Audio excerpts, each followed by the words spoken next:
Bonjour à tous et bienvenue sur Mosaïque Cristal. On terminera cette émission à cheval sur la frontière avec notre magazine Grenzenlos. Avant cela, on consacrera une large partie de l'émission aux chasseurs.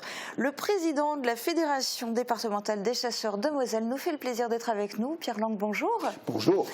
On est aussi la police de la chasse qui est là. C'est le chef du service départemental de l'ONCFS, l'Office national de la chasse et de la faune sauvage. Éric Vélan, bonjour. Bonjour. Et puis pour ne pas être en infraction et puis pour pouvoir se former, le mieux c'est de faire appel à Raphaël Wittisch qui est responsable de la formation du permis de chasser au sein de la Fédération des chasseurs de la Moselle. Bonjour à vous aussi. Bonjour Zélia. Et merci beaucoup à tous les trois de participer à cette émission. Je vais vous donner largement la parole. Sur Mosaïque Cristal, on donne aussi chaque jour la parole aux internautes et aujourd'hui c'est Sandrine qui va lire leurs commentaires. Coucou. Salut. Mais pour le moment, on commence cette émission à Grosse-Biederstroff au collège Val-de-Sarre où se trouve Uranie. Coucou Uranie. Salut. Il y a une opération qui se déroule dans cet établissement scolaire et ce depuis le début de la semaine. Qu'est-ce que c'est ? Alors, tu vois, Julia, derrière moi, enfin à côté de moi, il y a une affiche et il y en a un petit peu partout dans la cantine. En fait, c'est un dispositif qui s'appelle Lutte contre le gaspillage alimentaire et qui est mis en place par le conseil départemental. Alors, le concept est très simple. Après le repas, en fait, les élèves peuvent aller peser leurs déchets dans des seaux. Donc, c'est par catégorie d'aliments. Alors, bien sûr, ça leur permet d'être sensibilisés au gaspillage, mais aussi de choisir peut-être un petit peu mieux le contenu de leur plateau. Et pour l'établissement, c'est aussi une économie, soit 8,50 € par jour d'économie. Alors bien sûr, c'est pas la première fois qu'ils mettent en place ce dispositif. Il y a eu une semaine anti-gaspillage en mai, une autre en juin. On a pu en parler avec le gestionnaire du collège et on a aussi pu tester le dispositif. Donc on verra ça tout à l'heure. Merci beaucoup Uranie et merci à Marie pour les moyens techniques. Pour le moment, on va faire le tour d'horizon de l'actu en 60 secondes.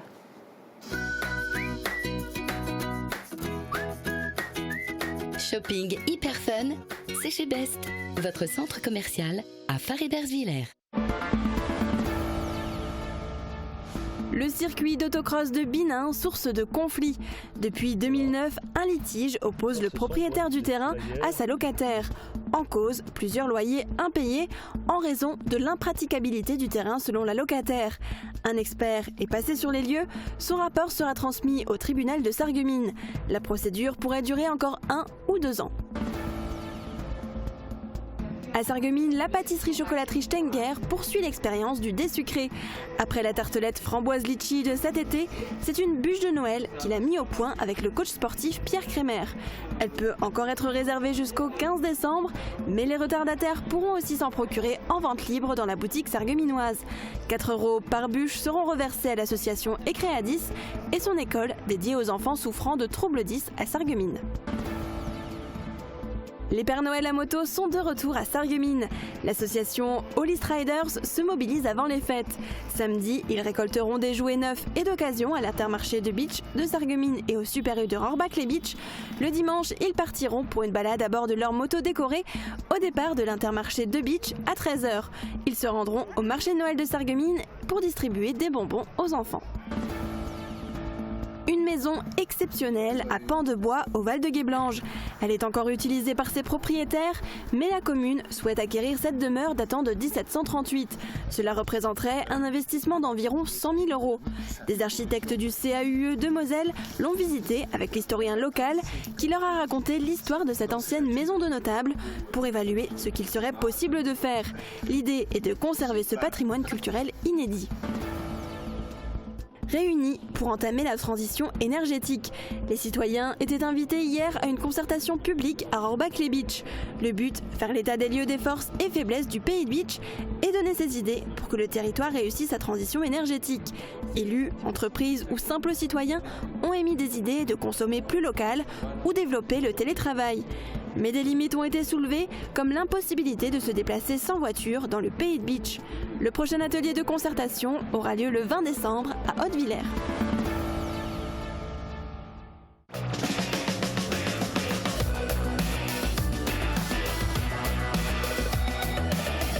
Les crèches de l'Agglo éveillent la petite enfance et facilitent la vie des actifs. Et pour les infos côté météo, c'est Sandrine qui vous dévoile les prévisions pour demain. avec le Crédit Mutuel, partenaire des grands événements sportifs.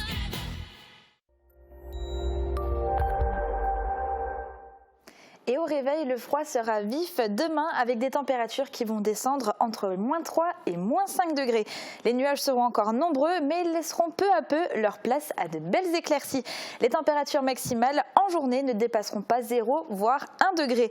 Demain, nous serons le vendredi 14 décembre et nous fêtons les Odile. Le soleil nous accompagnera de 8h18 à 16h34. Et pour le moment, pas de neige à l'horizon. Alors j'en profite pour vous montrer des images envoyées par Claudie Stenger.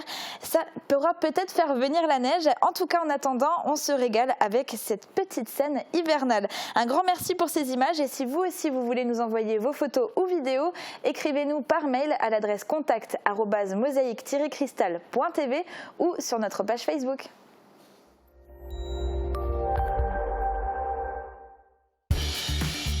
Je dois mon esprit d'ouverture à d'ingénieux créateurs. Fermap, des fenêtres étudiées pour vous. Au restaurant scolaire du collège Val-de-Sarre, tout est parti d'un constat visuel. Dans les poubelles, trop d'aliments jetés, non consommés par rapport à ce que les élèves avaient pris sur leur plateau. Avec 380 repas distribués par jour, il fallait trouver une solution pour lutter contre le gaspillage. D'où cette opération mise en place par le conseil départemental. Reportage d'Uranie Tozic et Marie Luff. Le fonctionnement est simple. Après le repas, les élèves doivent débarrasser eux-mêmes leur plateau, direction la zone de tri avec des seaux mis à disposition pour trier chaque catégorie d'aliments. Le pain, les déchets carnés, les déchets compostables, les emballages. Une fois remplis, ils peuvent ensuite les peser. Une opération qui les rend acteurs et qui les pousse à moins gaspiller et à mieux choisir le contenu de leur plateau. Lors de la première opération au mois de mai, 2,30 kg de pain et 38 kg de biodéchets ont été jetés. Lors de la seconde opération au mois de juin, 1,98 kg de pain et 34 kg de biodéchets ont été jetés. Une baisse non négligeable. Bien sûr, l'établissement continue sa lutte contre le gaspillage au quotidien avec 3 pesées différentes, celle des déchets liés à la préparation du repas, celle des plats non consommés et celle des déchets après le repas. Un dispositif qui aura permis au collège de faire des économies tant dans l'assiette que sur la facture. Et Thierry Carrière est le gestionnaire du collège Val-de-Sarre. Il nous explique les retombées du dispositif. On l'écoute. Alors je me trouve en compagnie de Thierry Carrière qui est le gestionnaire du collège. Alors c'est pas la première fois que vous mettez en place ce dispositif qui est donc une pesée faite par les élèves. Vous l'aviez déjà fait en mai. Quelles étaient les retombées ? Donc suite à cette action, on s'est rendu compte qu'on a eu 161 kg de nourriture sur les 4 jours qui ont été gaspillés et qui représentent 147 € par jour de gaspillage. Et ça vous a donc amené sur des pistes de réflexion au quotidien ? Oui, tout à fait. Donc on a pu ainsi réduire un petit peu les portions dans les assiettes. On s'est rendu compte qu'il y a parfois il y avait un petit peu trop également. Les élèves de toute façon peuvent se resservir. Également l'acquisition d'un bar salade, donc un buffet où les élèves peuvent eux-mêmes composer leurs entrées, donc moins de gaspillage puisqu'ils vont consommer ce qu'ils ont envie.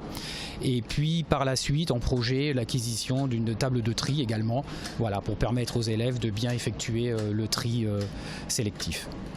Et alors, c'est un dispositif, quand vous mettez les élèves en tant qu'acteurs, c'est un dispositif qui est sur une courte durée, une semaine par-ci par-là, mais au quotidien, vous pesez quand même les déchets. Ensuite on continue bien sûr de suivre l'évolution des déchets pour pouvoir continuer à pérenniser ces actions. Très bien, merci beaucoup.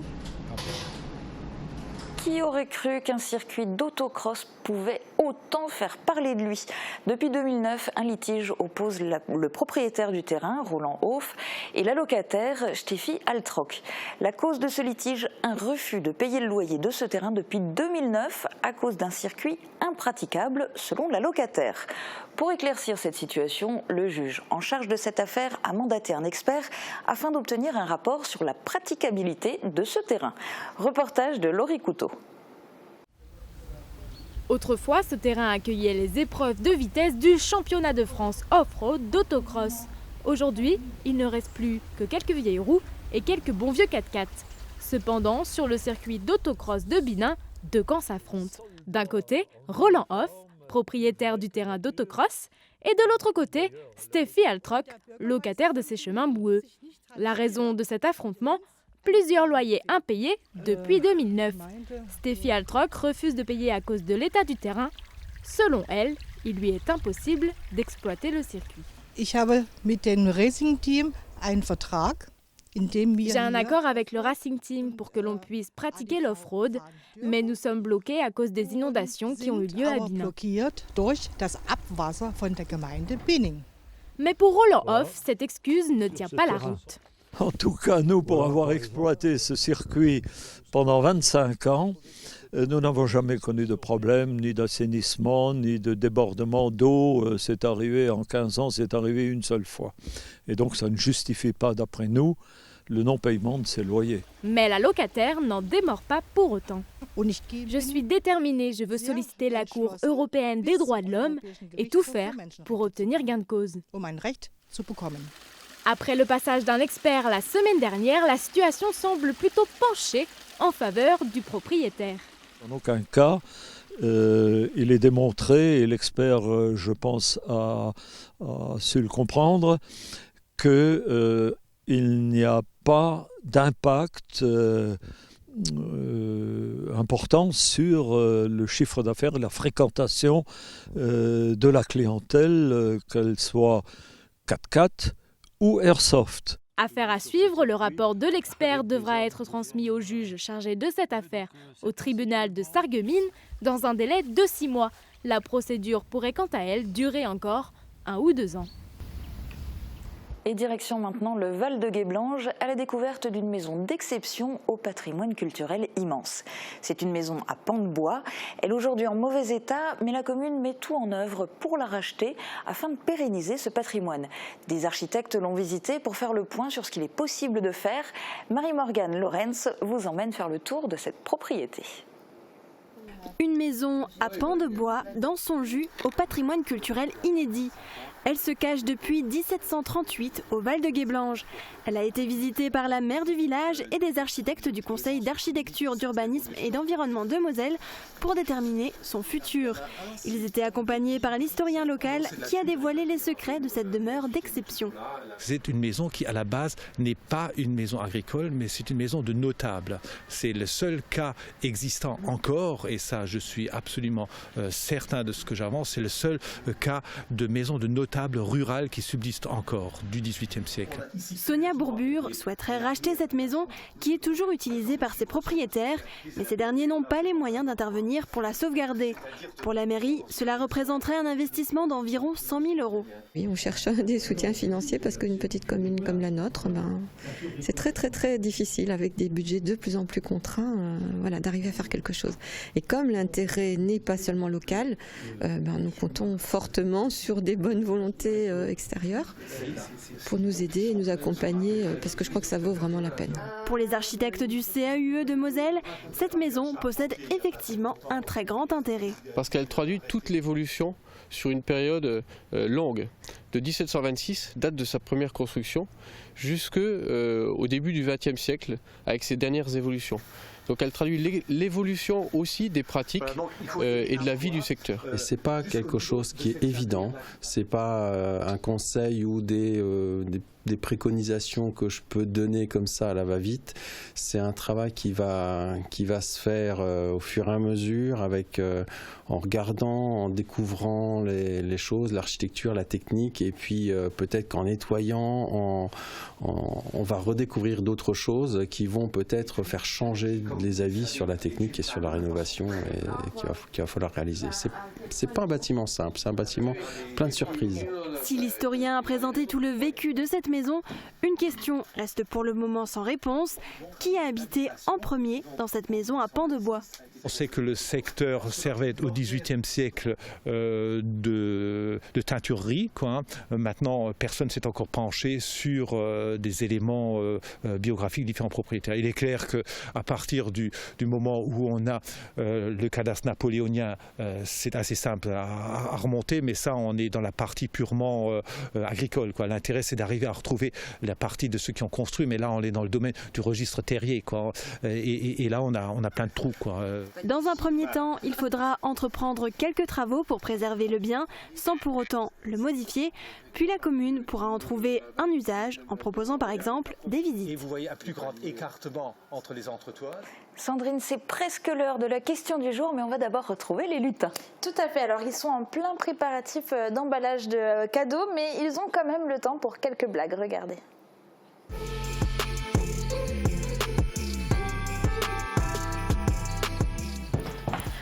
Oh, désolée, je suis en retard. Eh ben, tu sais ce que dit un sapin quand il arrive en retard? Non. Oh là là, je vais encore me faire enguirlander. Et moi j'ai une autre blague en parlant de guirlande. C'est un homme qui dit à sa femme: écoute, il faudrait vraiment savoir ce que tu veux. Ça fait presque 1 an que tu me cries après, matin et soir, parce que je dois enlever les décorations de Noël. Aujourd'hui, je me décide enfin à le faire. Et qu'est-ce que tu me dis? Bah non, c'est plus la peine. Noël, c'est la semaine prochaine. C'est vraiment une très bonne blague. Hein. Ouais. Dans notre dossier du jour, on s'intéresse à la chasse, mais avant ça, on parle plus précisément des sangliers avec nos internautes. Regardez la question du jour. Les sangliers peuvent faire parfois beaucoup de dégâts dans certains jardins ou des champs. Avez-vous déjà été victime de dégâts ou est-ce que vous en avez déjà constaté?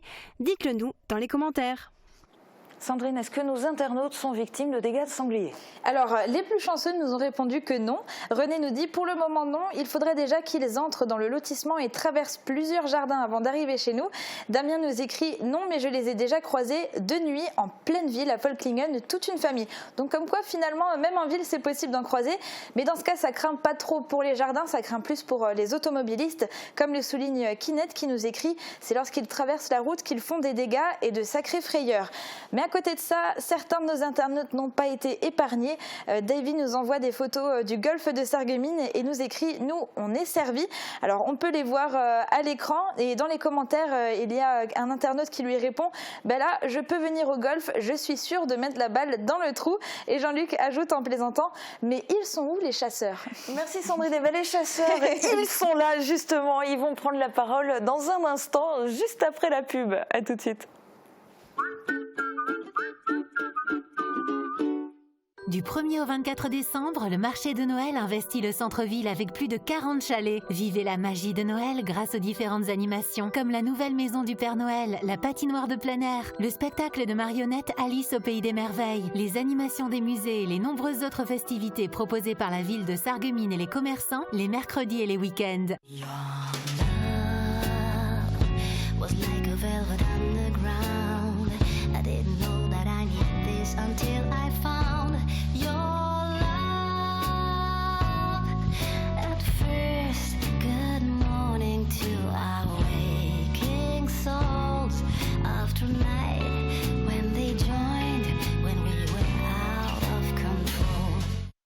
La finesse du produit italien, la truffe envoûtante pour nos sens, la douceur d'un biscuit sucré, l'équilibre d'un vin choisi. Des saveurs de fête à offrir, à partager. Pour nos meilleurs moments, Italia del Gusto.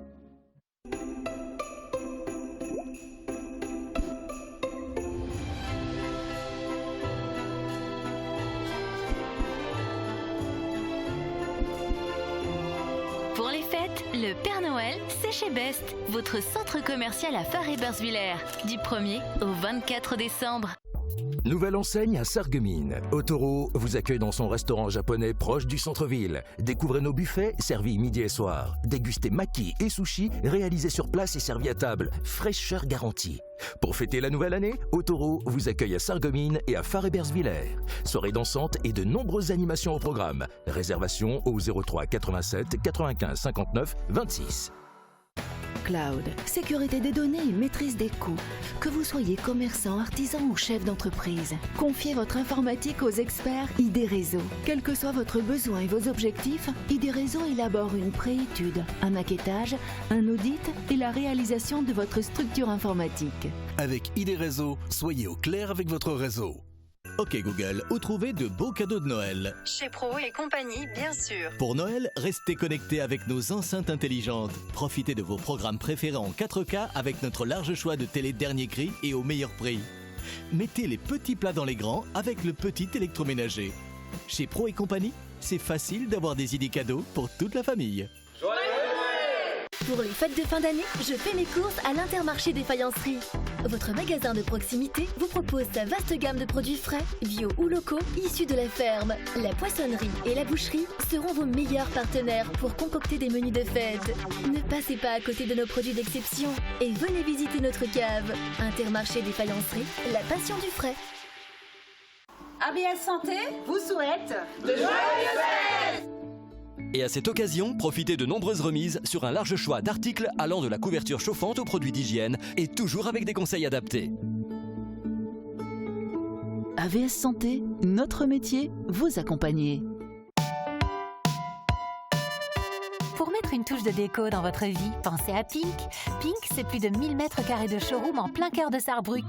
Retrouvez toutes les tendances déco, saison par saison et pour toutes les occasions. En plus, le parking est gratuit à l'arrière du magasin. Pink, votre paradis déco à Sarrebruck, à côté l'Europa Galerie.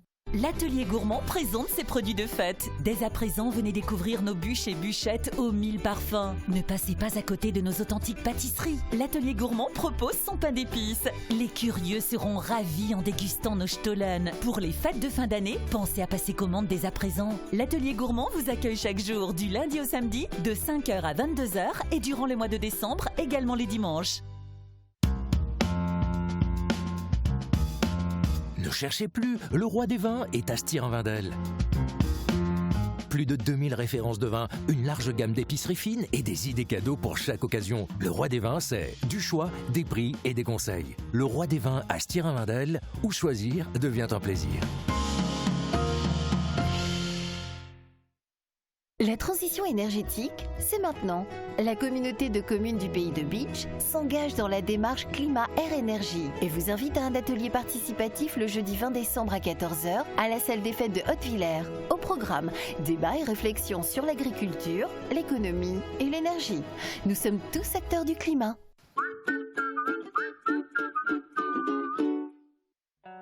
Fort de ses 70 agences et de ses 6000 intérimaires par jour, DLSI soutient le SFC en championnat. DLSI, l'énergie de vos emplois et de vos footballeurs. Samedi, le SFC joue son dernier match avant la trêve hivernale. Les faïenciers se déplacent à Saint-Louis-Neuweg. Un match à suivre en direct. Coup d'envoi de la rencontre dès 16h sur Mosaïque Cristal.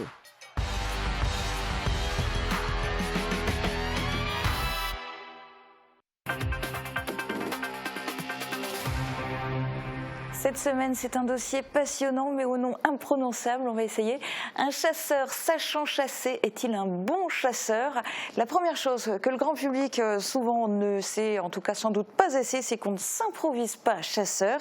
Raphaël Wittich, vous êtes responsable de la formation du permis de chasser. Quelles sont les étapes et ça prend combien de temps pour devenir chasseur? Alors pour chasser, donc, il faut passer un examen du permis de chasser. Donc avant ça, il faut faire une formation qui est donnée par la Fédération des chasseurs. Donc il y a 5 ateliers où le chasseur va principalement être jugé sur sa capacité à chasser en toute sécurité. Voilà, donc il est noté sur 31 points. Il lui faut un minimum de 25 points pour réussir cet examen, sachant que s'il fait une faute grave de sécurité, c'est directement éliminatoire à l'examen du permis de chasser. Donc il y a différentes étapes. En gros, ça prend combien de temps ? Quand on se lance, qu'on est un peu assidu, un peu doué? 2 mois et demi, on peut avoir son permis de chasser, mais au préalable, il y a 2 jours et demi de formation obligatoire avant de passer l'examen. Puis ensuite, l'étape d'examen qu'il faut réussir, sachant que le taux de réussite à cet examen, à l'heure actuelle, est de 70% de réussite. Donc il y a quand même 30% d'échecs où les chasseurs futurs chasseurs, ne sont pas encore aptes à chasser en sécurité. Donc on les reprendra en formation jusqu'à ce qu'ils aient bien compris que voilà, un chasseur aujourd'hui... On ne les lâche pas comme ça en forêt. Voilà, exactement. Éric Weiland, c'est vous qui faites la police en forêt. Est-ce que vous êtes régulièrement amené à croiser des chasseurs qui n'ont pas le permis de chasser?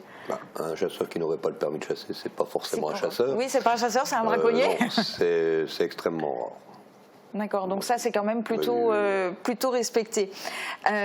Avant chaque battue de chasse, il y a une séance de mise au point, ce qu'on appelle le rappel des consignes. Pierre Lang, ça c'est la base de la sécurité?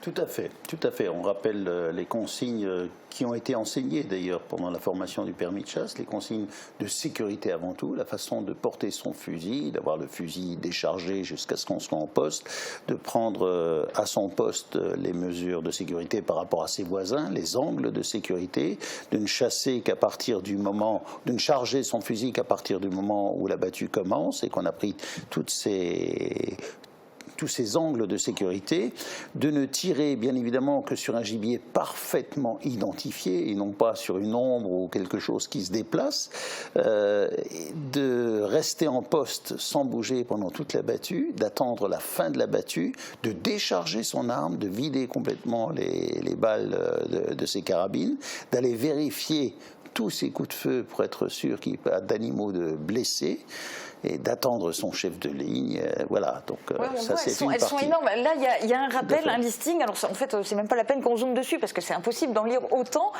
Vous les avez résumés, mais c'est vrai que c'est énorme ce qu'il y a comme consignes de sécurité. Elles sont vraiment très nombreuses. Elles sont bien sûr essentielles au bon déroulement de la battue. Après les avoir données, il y a deux équipes qui se forment, les traqueurs et les postés. On va regarder maintenant un reportage. Uranitozik a enfilé le gilet orange pour participer à une battue à Morange, dans la Claire-Forêt. La signalisation est mise en place, les tireurs attendent dans la forêt, les traqueurs démarrent la battue. Ces derniers n'ont qu'un seul objectif, suivre un parcours précis pour faire sortir le gibier et le pousser vers les chasseurs, postés à leur emplacement respectif. Il faut donc se séparer et avancer en ligne pour couvrir la zone de chasse.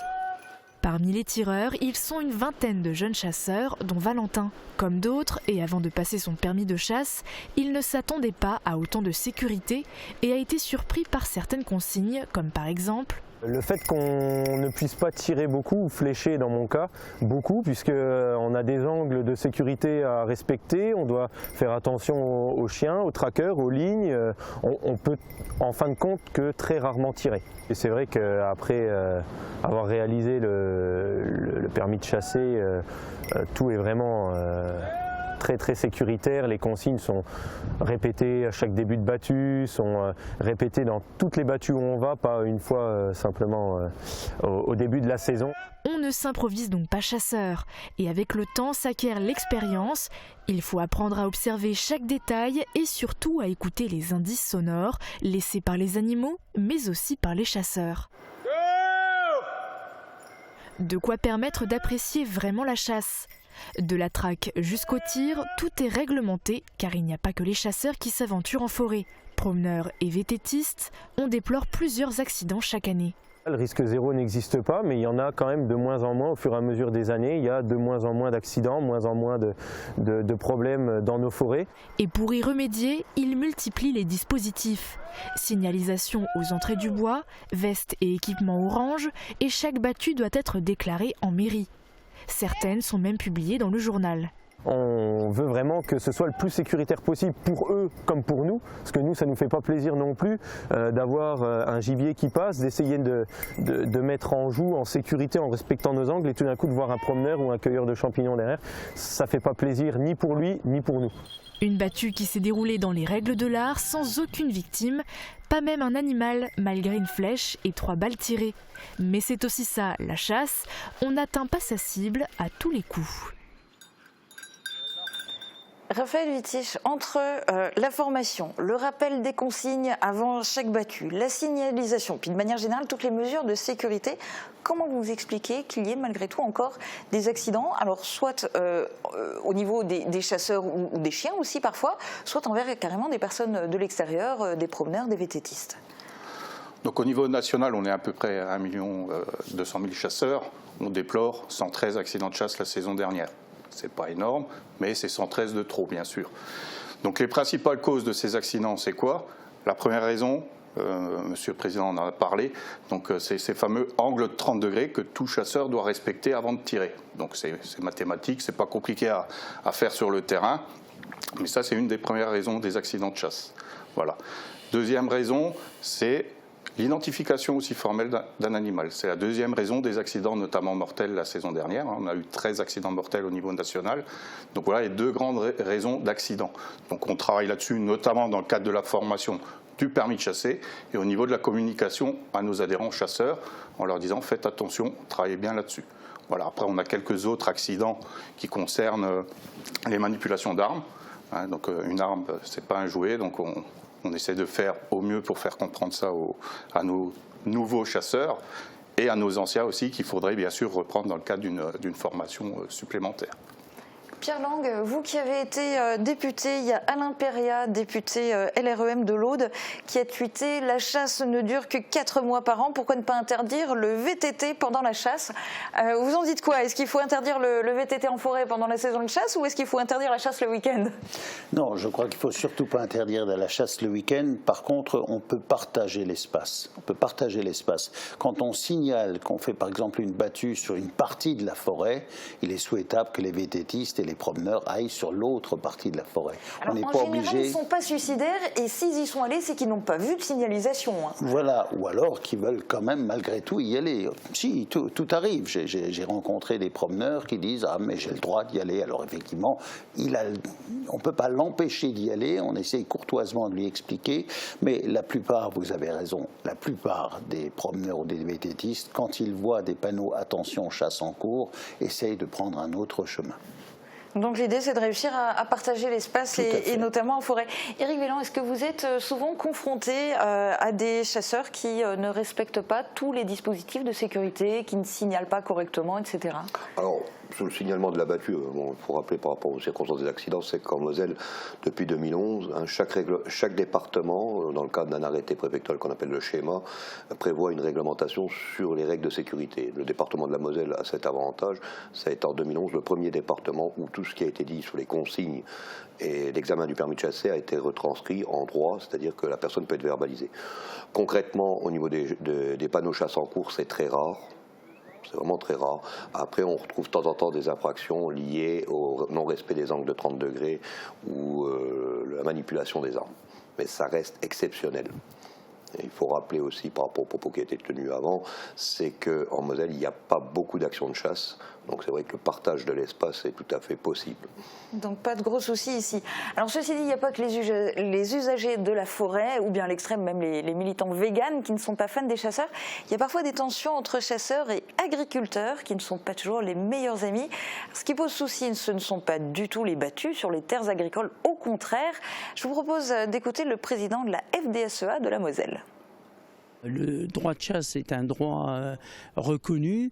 C'est les conséquences d'une mauvaise gestion cynégétique, donc des dégâts induits aux cultures qui créent les crispations entre les chasseurs et les agriculteurs.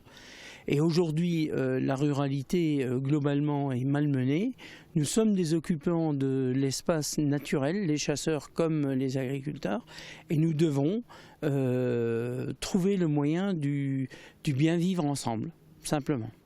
Alors Pierre Lang, entre ce que dit le président de la FDSEA et puis tout à l'heure dans la question du jour posée aux internautes, il y en avait un qui posait la question, ils sont où les chasseurs?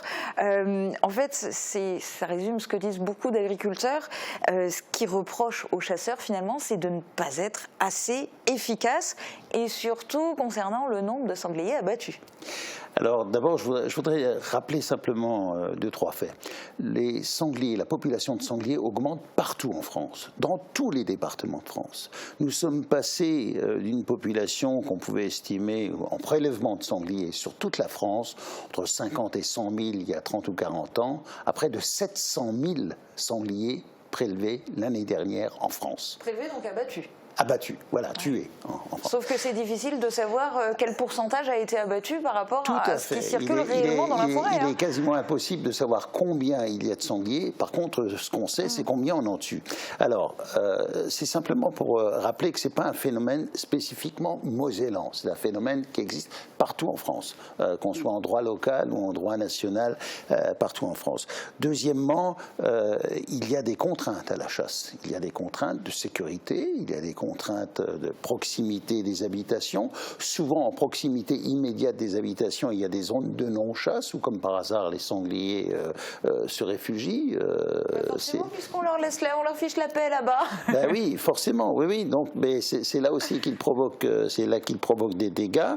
Et puis ensuite, je voudrais simplement relativiser un peu les choses. C'est vrai qu'il y a beaucoup de dégâts agricoles et que nous sommes soucieux vis-à-vis des agriculteurs qui ont déjà plein de difficultés pour ne pas trop leur rajouter des difficultés supplémentaires.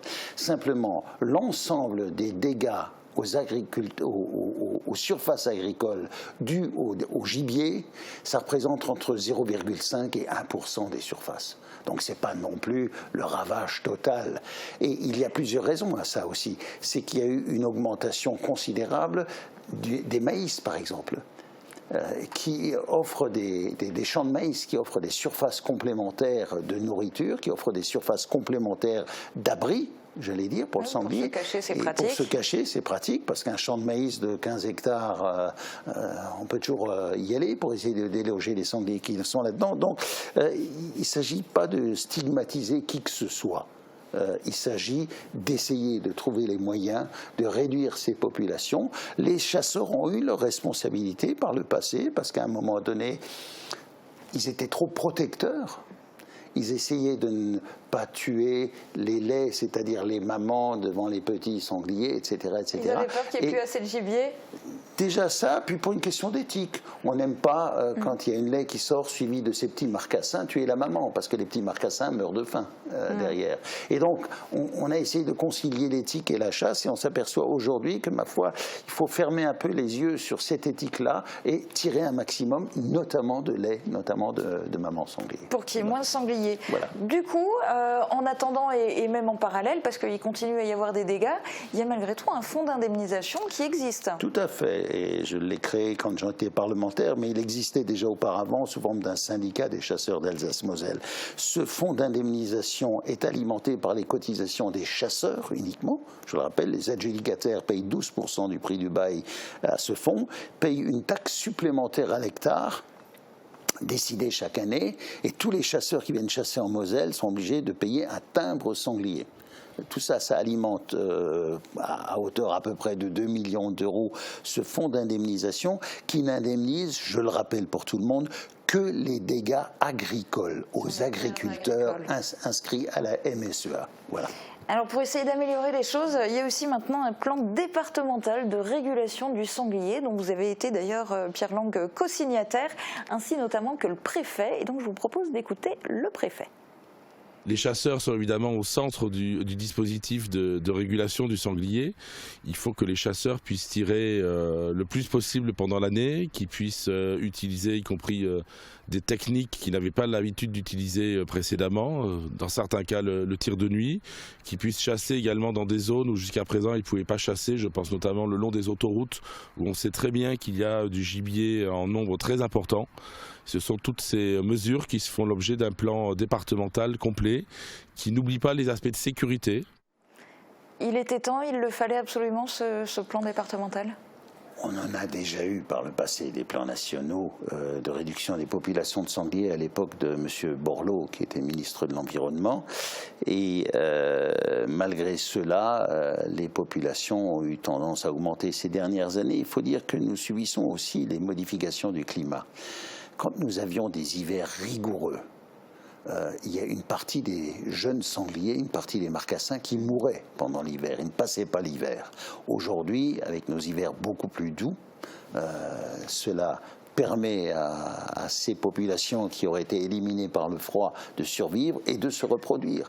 Nous avons, du fait de cette modification également climatique, des glandés et des fainées de plus en plus importantes. C'est-à-dire que les forêts de chênes, au lieu de produire une bonne glandée une fois tous les 5 ou 6 ou 7 ans, en produisent quasiment chaque année ou tous les 2 ans. Et ça fait des centaines de milliers de tonnes de nourriture apportées à la population de sangliers qui naturellement en profite pour se développer. Alors du coup, vous allez pouvoir, les chasseurs, en profiter pour en tuer encore beaucoup plus des sangliers. Ceci dit, que faire ensuite des carcasses et de toute cette dose de viande? Vous avez trouvé une solution en Moselle, les chasseurs de Moselle. Pour les bêtes abattues, c'est en gros un camion réfrigéré statique. Alors, je rappelle que sur les 22 000 sangliers que nous avons tués l'année dernière, il y a le marché local qui en a absorbé une grande partie, et il y a quelques marchands de gibier, c'est-à-dire des commerciaux qui viennent chercher les sangliers en Moselle et qui les emmènent dans d'autres départements ou dans des usines de transformation.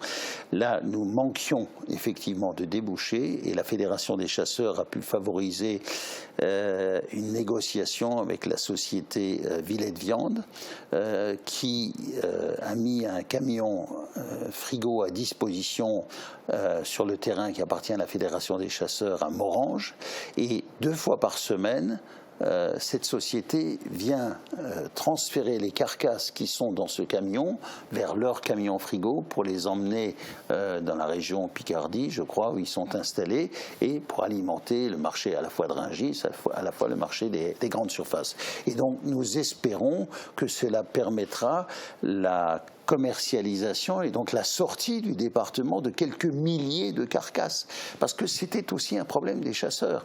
Vous faites une battue. Vous avez de la chance, vous tombez sur les hardes de sangliers, vous en tuez 20 ou 25. Que faire des sangliers le soir ?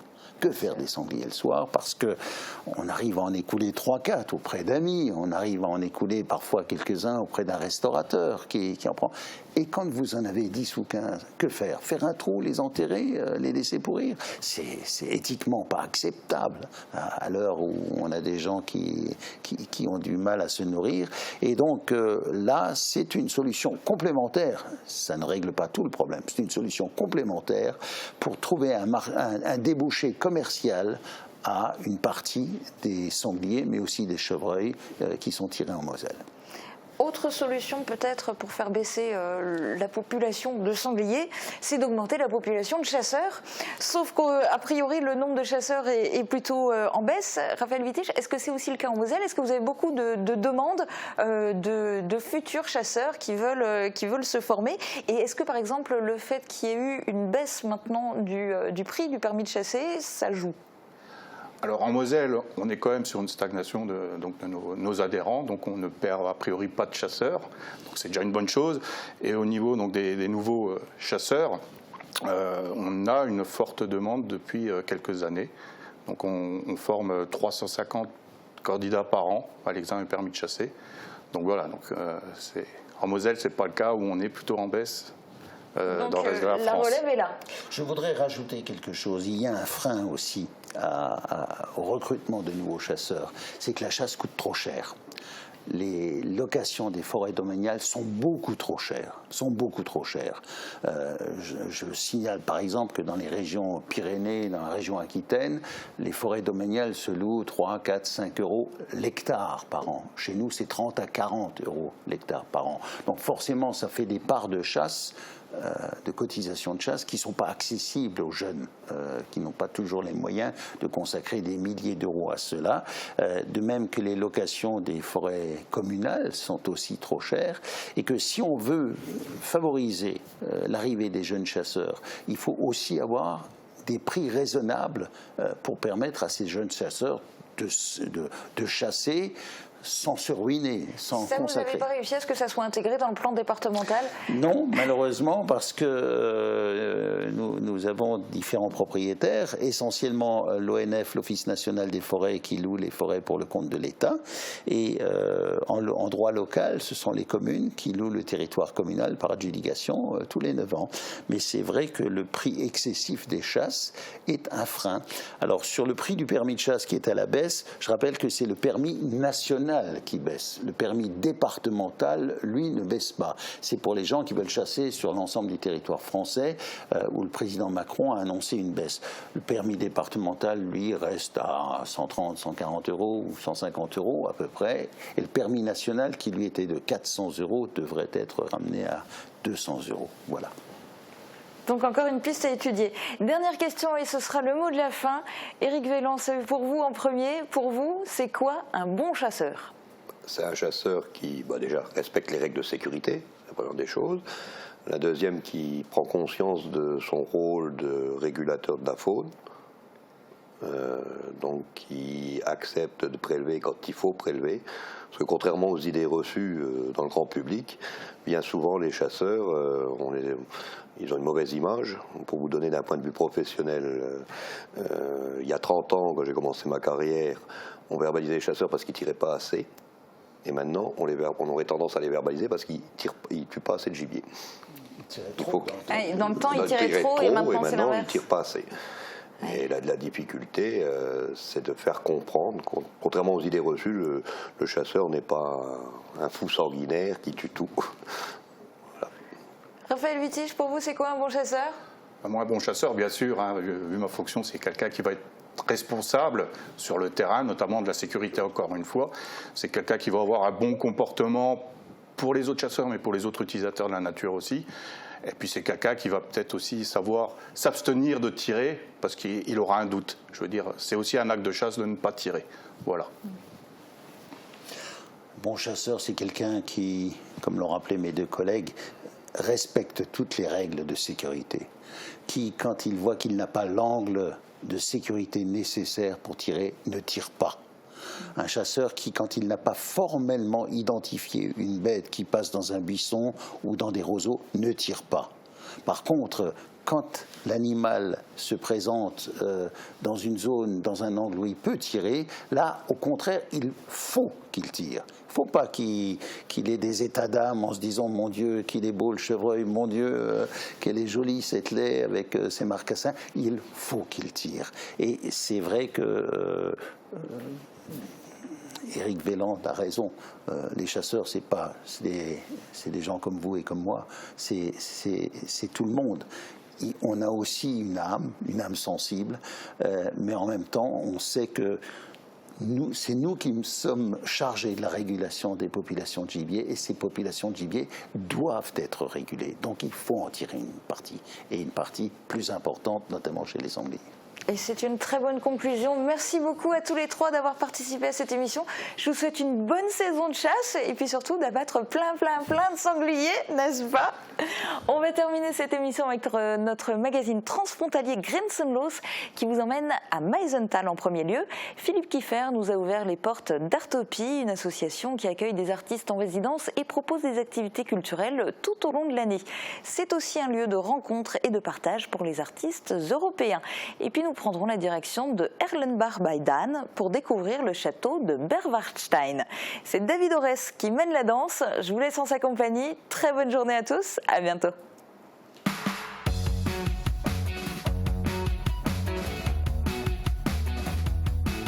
Agi Fermeture, le spécialiste de vos fenêtres, portes de garage, portes d'entrée et de vos portes intérieures. Agi Fermeture, une équipe au service de vos projets.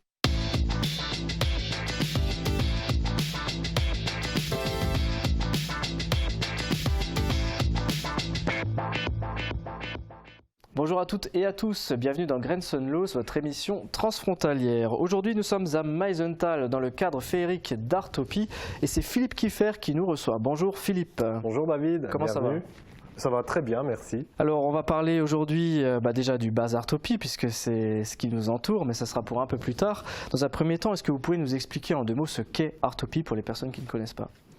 Alors Artopie, c'est un centre de création artistique. C'est une association d'éducation populaire et ce sont des grands bâtiments dans lesquels il y a une salle d'expo, une salle de spectacle, des ateliers. Voilà. Artopie, c'est un outil au service des membres de l'association pour faire de la création artistique. C'est un lieu de rencontre aussi entre les différentes disciplines, entre les arts plastiques, la musique, le théâtre. Donc finalement un lieu de création et de partage. C'est ça, tout à fait.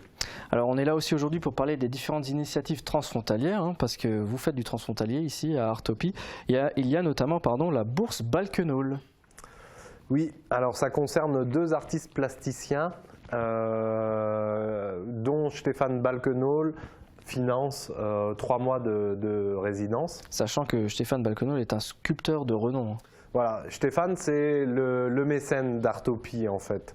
C'est lui qui a financé tous les travaux de rénovation des bâtiments dont l'association a la gestion. Et l'idée de Stéphane c'était d'offrir un tremplin à 2 jeunes artistes qui sortent des écoles d'art. C'est des jeunes qui ont fini leur cursus scolaire et qui rentrent dans la vie active d'artistes plasticiens. Donc la particularité, c'est qu'il y a un artiste allemand et un artiste français systématiquement. C'est ça, ouais.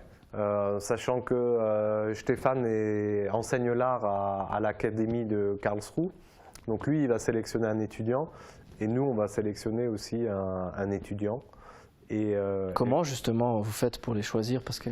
C'est compliqué, hein. En fait, donc il y a une sélection qui se fait, on va dire, sur les projets artistiques, mais il y a aussi des sélections qui se font sur l'envie et la capacité de ces jeunes de vivre ensemble. Il se trouve que parfois, chacun bosse dans son atelier et ils font une expo commune, parfois ils partagent le même atelier, parfois ils séparent les œuvres qu'ils ont créées dans l'espace de la salle d'expo. Voilà. En tout cas, il y a plein de configurations possibles et qui sont déterminées par la rencontre entre ces 2 artistes. Est-ce qu'au final, on peut dire que l'art aide à communiquer ? Ah, c'est sûr, mais je pense que c'est un des éléments le plus important. L'art doit permettre aux gens de se rencontrer, de discuter. Voilà. Ça interroge le monde dans lequel on vit et puis ça permet aux gens de discuter. Ouais. Ça, c'est essentiel à mon sens. Voilà, donc ça c'est pour la partie Bourse Balquenol, mais il y a d'autres initiatives transfrontalières qui sont menées ici à Artopie, notamment une colo, aussi l'été, la colo franco-allemande. Ouais, on fait, cette colo, elle existe depuis très longtemps. Donc ça se passe autour du travail du verre. Ouais, c'est vraiment le lieu idéal. Alors c'est en partenariat avec le CIAV ? En partenariat avec le CIAV, oui. Et donc ça concerne 7-8 enfants français et 7-8 enfants allemands qui se retrouvent pendant une dizaine de jours autour du travail du verre. Il y a une rencontre qui se passe entre les enfants français, les enfants allemands. C'est vraiment un projet assez exceptionnel, hein, en fait. Et les enfants qui le font une fois ont envie de revenir. Donc voilà, il y a une belle dynamique autour de ça. Ouais. J'en profite qu'on parle des enfants justement pour parler un petit peu du Hans-Trapp. Si en Lorraine, Saint-Nicolas est accompagné du Père Fouettard, dans le nord de l'Alsace, c'est Hans-Trapp qui vient punir les méchants enfants. Ce personnage de légende est en réalité inspiré d'un vrai personnage. Il s'agit de Hans von Trotta, chevalier brigand qui vivait au château de Berwarstein à Erlenbach bei Dahn. Aujourd'hui, le Berwarstein est le seul château habité du Palatinat et propose de vous emmener en voyage au Moyen-Âge sur les traces du Hans-Trapp. Entre réalité historique et légende, Hans von Trotta était-il vraiment une brute sanguinaire comme l'entend la tradition populaire ? Reportage.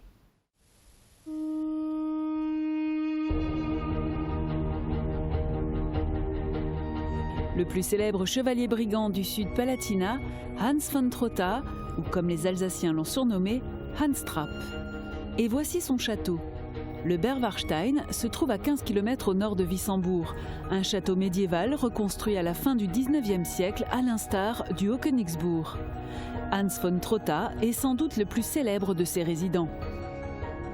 Hans von Trotta war sicherlich ein Raubritter, der von der Kurpfalz hier eingesetzt wurde, der heute vielleicht etwas überzeichnet wird, aber die Tatsache, dass man ihn in Frankreich als Kinderschreck benutzt, kommt ja sicherlich nicht von ungefähr. Er muss also schon eine etwas imposante Erscheinung gewesen sein. Imaginez un homme d'environ 2 mètres, en armure et à cheval, et vous aurez saisi le fond de la légende. Mais quid du sanguinaire Hans-Trapp ? Hans von Trotta avait reçu le Berwarstein en cadeau de remerciement pour son mérite militaire. Un château de grès rose sur un éperon rocheux, comme tous ses voisins. Il en fera très vite une place forte, utilisant les dernières évolutions techniques de son temps. Dès son arrivée, un conflit d'intérêts au sujet des dépendances du château l'oppose à l'abbé du monastère de Wissembourg. La mésentente va si loin que, agacé, Hans von Trotta dévie la rivière qui alimente Wissembourg, privant d'eau toute la ville. Il fit construire un barrage sur la rivière et attendit patiemment qu'un lac se forme noyant les terres du monastère. L'abbé réclama le retour de l'eau et Hans von Trotta s'exécuta en brisant le barrage. Wissembourg fut submergé. Cette histoire est contée dans la salle des Chevaliers qui aujourd'hui fait office de restaurant et au travers des visites guidées. La légende a pris le relais et Hans von Trotta est devenu le croque-mitaine Hans Trapp, principal sujet d'attraction du château. Was das französische Publikum angeht, denke ich schon, dass man an dieser Stammburg besonders Interesse hat. Ansonsten sind wir hier natürlich eine Burg, die heute noch bewohnt ist im Vergleich zu den Nachbarburgen, in Anführungszeichen, die eigentlich nur als Ruinen noch existieren. Und insofern kann man hier halt doch etwas intensiver die mittelalterliche Geschichte erleben. Le château offre en effet un bel aperçu du Moyen-Âge et l'on prend ici la mesure de ce que devaient être les châteaux de la région. Escaliers creusés dans le rocher, logis, cuisine, fortifications. Le château est encore aujourd'hui habité et vous propose une immersion dans l'histoire que l'on peut faire en toute saison.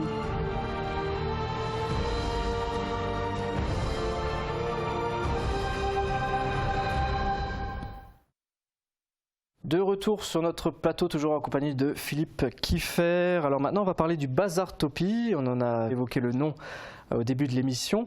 Le Bazartopie, Philippe, c'est ce qui nous entoure. Mais qu'est-ce que c'est ? Alors le Bazartopie, ça se passe chaque année, c'est pendant 3 week-ends. On expose les œuvres d'une trentaine d'artistes et ces œuvres sont destinées à la vente avant Noël. Donc la période avant Noël, elle est plutôt favorable, c'est un moment où ils peuvent gagner un peu d'argent en vendant leurs œuvres. C'est l'occasion aussi pour le public d'acheter des œuvres d'art, plutôt que d'aller dans une grande surface acheter une photo qui est tirée en des millions d'exemplaires. Ici, on peut acheter un original. Et chaque artiste qui participe, il fait au moins 3 œuvres à moins de 15 €, ce qui permet d'avoir tous les prix. Il y a de la peinture, il y a de la photo, il y a de la sculpture, il y a des bijoux, il y a de la couture, voilà, il y a plein de choses quoi en fait. Et l'idée c'est que tout soit exposé de façon que les artistes soient mélangés en fait sur les murs. Donc voilà, d'où l'idée de bazar quoi en fait. Alors justement pour les personnes qui sont intéressées, ça se déroule donc tous les week-ends avant Noël ?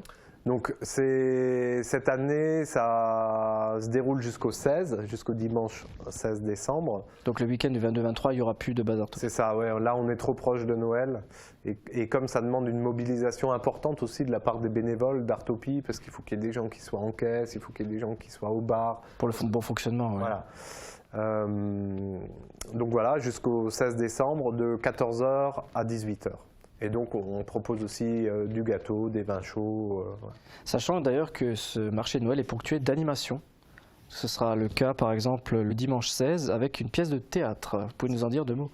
C'est ça, c'est Pretty Shane, la métamorphose de Pretty Shane, une pièce écrite par Alphonse Walter, local. franco-plate, voilà, jeune public.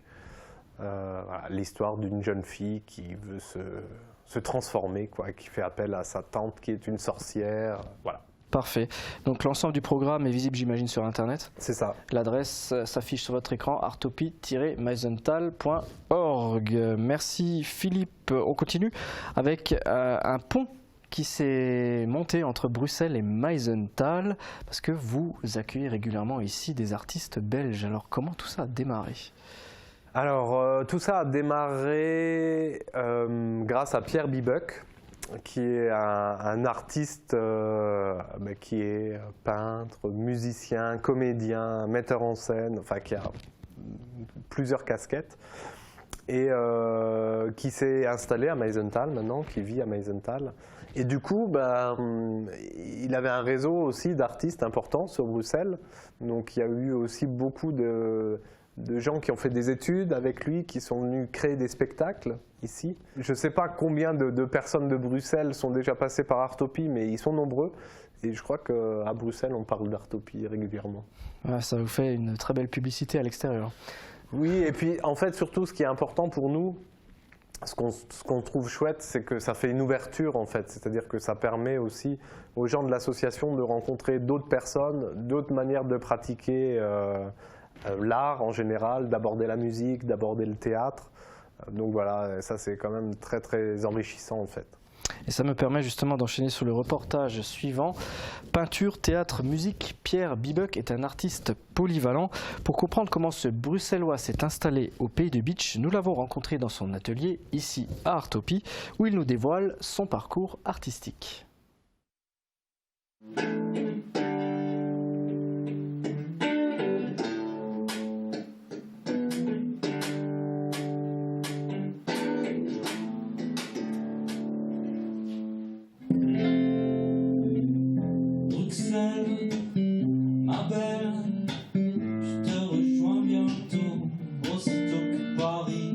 J'ai fait les Beaux-Arts à Bruxelles. J'ai exposé pendant 10 ans, j'ai peint, j'avais un atelier, etc. dans un collectif. Et puis, je me suis intéressé au théâtre, à la chanson française. Et j'ai fait l'école internationale de théâtre, la SAD, pendant 2 ans. Et par la suite, je n'ai plus que travaillé dans le théâtre. J'ai commencé par la peinture et je me retrouve sur les planches aujourd'hui, mais à peindre aussi. Donc, c'est-à-dire que je mixe les 2 arts, c'est-à-dire je peins sur scène. Bientôt je prends la dérive. Je suis arrivé à Meisenthal par le biais de l'association Artopie. C'est-à-dire que je travaillais dans le coin pour la compagnie Lucas Moros. Et il se fait que j'avais 6 mois pour travailler, pour peindre, etc. Et j'ai trouvé une résidence à Artopie. Et j'ai travaillé là 6 mois en échange d'un atelier de théâtre en fait. J'ai déjà animé un atelier de théâtre pendant 1 an. Sublime les cadences de la danse des penses ministères. Le pont entre Bruxelles et Meisenthal, Artopie, ça s'est fait par le biais des résidences soupe et chansons que j'organise 1 fois par an, qui avaient déjà lieu à Bruxelles. Et le fait d'être venu ici, j'ai exporté un peu le concept. Et du coup, forcément, il y a beaucoup de Bruxellois qui y viennent. Et ça crée franchement des échanges. Il y a des gens qui, du coup, passent les frontières aussi, vont à Bruxelles pour faire de la musique et des belles rencontres. Pour un village de 700 habitants, quand on voit l'offre culturelle qu'il y a ici et le fait que le brassage de personnes qui passent pour travailler, pour échanger, aussi bien pour l'éducation populaire que pour le niveau artistique professionnel, franchement, il y a beaucoup de choses à y faire et à exprimer.